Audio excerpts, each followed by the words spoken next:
இன்றைய முக்கிய செய்திகள். வருகின்ற 2026ஆம் ஆண்டு சட்டமன்ற தேர்தலை முன்னிட்டு திமுக கட்சியின் சார்பில் ராணிப்பேட்டை தொகுதிக்குட்பட்ட அனைத்து ஒன்றியங்கள் மற்றும் நகரங்களில் நிர்வாகிகள் ஆலோசனை கூட்டம் நடைபெற்றது.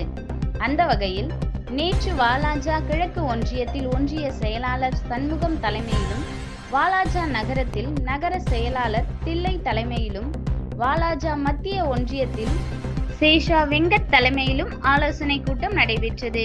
இதில் தலைமை கழக சார்பில் RTE ஆதிசேஷன் மற்றும் துணை செயலாளர் துரை மஸ்தான் ஆகியோர் நகர ஒன்றிய கிளை கழக நிர்வாகிகள் அனைவருக்கும் வருகின்ற சட்டமன்ற தேர்தலை நாம் எப்படி எதிர்கொள்ள வேண்டும், அதற்கு ஒவ்வொரு பொறுப்பாளரும் எவ்விதமான நடவடிக்கைகளை முன்னெடுத்து செயல்பட வேண்டும் என பல்வேறு கருத்துக்களை கூறி ஆலோசனை வழங்கினர்.